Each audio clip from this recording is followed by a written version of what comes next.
um, interactions, divine, supernatural moments where you're going to meet people. Pastor Lee was amazed that I've got, oh, God bless, I can't even think of her name. Crystal Lewis. Sorry, Crystal.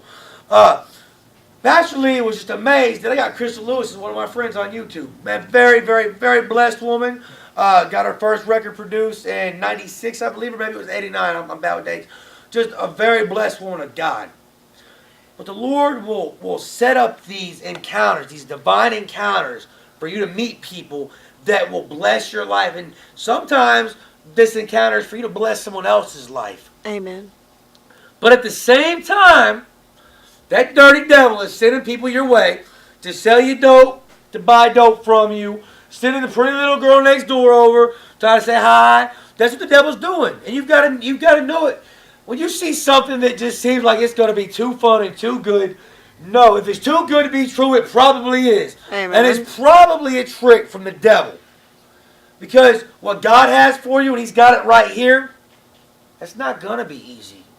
Now, I wish it's going to get easier. When you start living for God and getting in this Word and knowing what it says.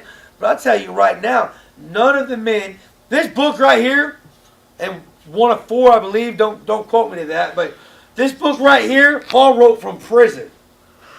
This book, I've been reading out for the last 2 weeks, Paul wrote in a prison. And I don't mean like, in Oklahoma County Jail is a pretty bad place.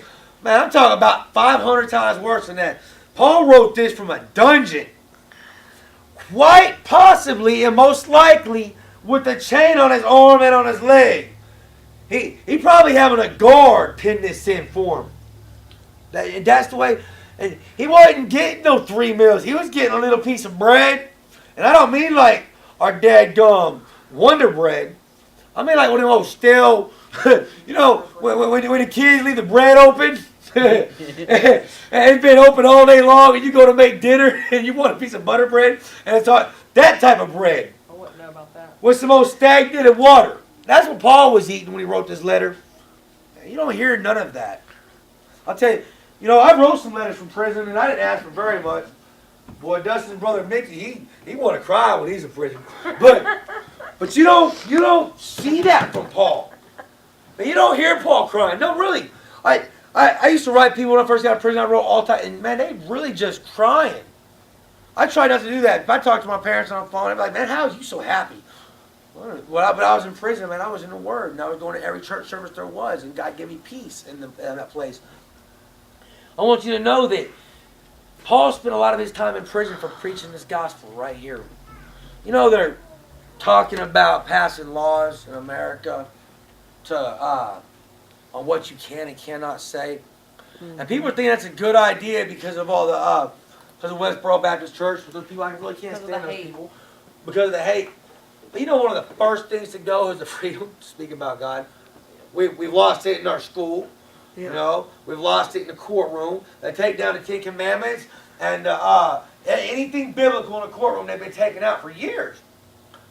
Oh, but don't forget, they want us to accept Sharia law. Oh, yeah. They want us to accept all these laws. The thing is, and a lot of these laws, man, are done at fly-by-night laws. Man, they get them through, they pass them, and the Senate, they put them through knowing the majority does not want these laws to pass.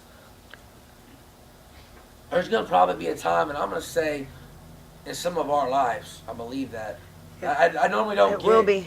I normally don't get into biblical prophecy, but I'm going to ask y'all this week to get into Ezekiel. Oh, wow. Start in 30. Start in 30.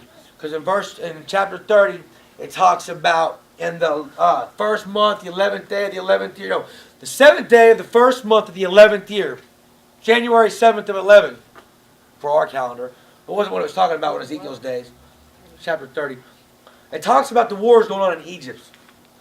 Then a few verses down, it talks about in the 3rd day, the 3rd month of the 11th year. And it talks about the Pharaoh, the strong Pharaoh and the weak Pharaoh. In Egypt, the king just said, I don't want no part of this. The president, king. His son, who would be next in line to take that position, says, I don't want no part of this. Okay? Then a little farther in Ezekiel, it talks about in the 12th month, I don't remember what day, of the 12th year.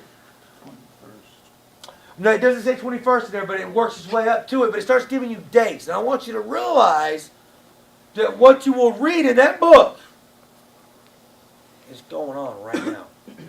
It's going on right now. And I don't get into biblical prophecy because it's too controversial. I'll know that we was looking for a totally different verse. We were looking for a totally different verse when we stumbled upon that. And my wife is really into the things going on in Egypt. She's watching it really, really hardcore. I want you to realize that there's going to be a time in the very near future when you're going to have to decide, am I going to praise Jesus even if it means losing my head? If it means being put in prison, shot, will I still say, Jesus, you're my king? And I will. No question. No question asked, you're my king. I told my sister the other day, I don't know what I'm going to do. You know, I've come up with different things that may or may not I might do. I'm a warlike spirit. I always have been. I'm a David, every bit of a David. You know what I mean? Christ come down here and he said, turn the other cheek, and I haven't got that whole concept down. I love and I forgive, but if you strike, I cannot fathom my Lord being on his knees